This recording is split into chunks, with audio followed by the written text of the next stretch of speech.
My name's Catriona Gibbs, and this is my poem, Listen. We live on a spider web, glistening with dew, which means if I pull on a thread, then the ripples reach you. One Health's about the intersection, pulling threads to make connections, plait them into a projection so that we can plot our course. And it's not about perfection. We can say that on reflection with scientific circumspection that the wind has changed direction, and so should our trajectory. We must learn to stay nimble, stay alert to all the signals. Whether it's data collection or the giving of injections, we need this raised at election so this mindset spreads faster than the infections it is trying to control. Then in one mind the fire starts, and its sparks leap to another, like beacons on the mountain range, lighting up as we discover how much we each have to offer, and how much there is to share. When our firefly thoughts light up, then you see how much we care, no matter where we're coming at this from. But if we want to build from there, then we have to learn to listen. Goals and values mark the plot, then the systems build on top. If we're looking from different directions, then we shrink our shared blind spot. We cannot each know all that's needed, but that's okay. We're in it together anyway. So all that's left to do is listen and try to understand, when we take another's hand, what do they see? What do they know? We might have different starting blocks, but we're running the same race. So now's the time to take a breath and agree to set the pace. And it might feel a little strange.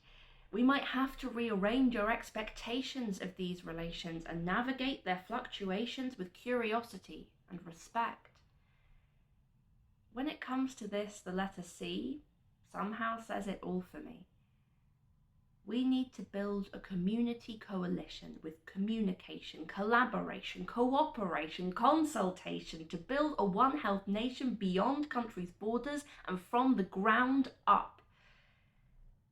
You see, we are one world, but we are a diverse world, between species and within them. And once again, we must listen. We're all of us animals with biases and hopes, but the scope of our imaginations allows for these collaborations. Imagine community meetings where the doctor and the vet and the local politician are met by each other and with open minds. They get to know who each other is and what they do and why they do it.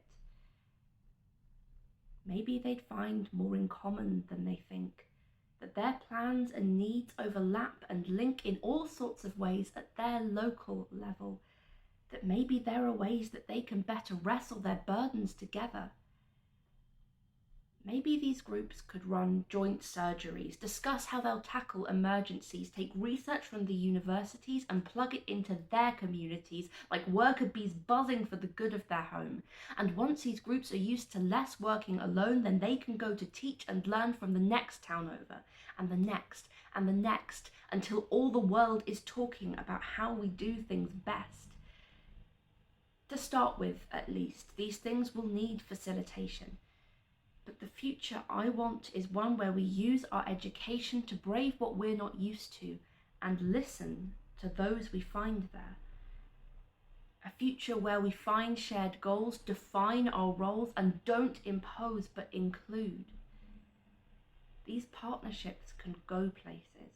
Whether it's nutrition or disease surveillance, and education is the key. From everyone, on everybody. And this conversation started. The tripartites led the way. But there are millions of people who still have so much to say. This is the moment. Now is our chance, when all the world is listening as it's bristling from the brunt of a pandemic. And whatever steps we choose to take, whatever world we're trying to create, it has to start with this. Listen. Thank you.